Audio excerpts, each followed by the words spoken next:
Every time he got hurt, gold coins would spill from his mouth. But the person using him had no idea. This wealth came at a terrible price. Driven by greed, they stuffed the man into a suitcase. The suitcase traveled down a conveyor belt and was eventually picked up by Jim, not realizing he'd taken the wrong one. It wasn't until he got home that he discovered what was inside.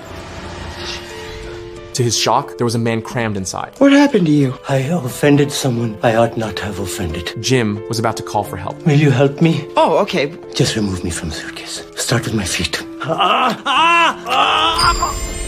But the sight of gold coins in his hand stopped him cold. Realizing the secret was out, the man inside didn't bother hiding the truth anymore. He explained everything. Every time he was hurt, he would spit out gold. And he made Jim an offer. If Jim helped free him, all the gold from now on would be his. But Jim's heart had already been blinded by greed. Instead of helping, he zipped the suitcase shut. The next day, Jim took one of the coins to a pawn shop. The owner told him it was an antique coin made of pure gold worth $500 each. Jim brought a friend home to show him the golden opportunity. But as they reached the front door, they were met by Jim's girlfriend Anna, who looked terrified. I always knew you were a lot of things, Justin, but never murderer. That's when they saw it, a hand sticking out of the suitcase. And suddenly, Anna understood everything. When she opened the suitcase and saw the man still alive,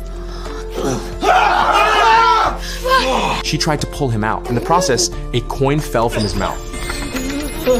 Anna didn't think much of it, but Jim's friend did. Blinded by greed, the friend dragged the suitcase into the hallway and kicked it down the stairs. Jesus. Oh, he's not going anywhere. Their desire for gold became uncontrollable. They tortured the man in every way imaginable. The gold paid their rent, upgraded their lifestyle, and blinded them to their own humanity. Jim eventually couldn't take it anymore. He told them they had gone too far and wanted to let the man go. It is okay. The man never begged for mercy, and that angered Jim. He picked up his phone and called the police. What are you doing?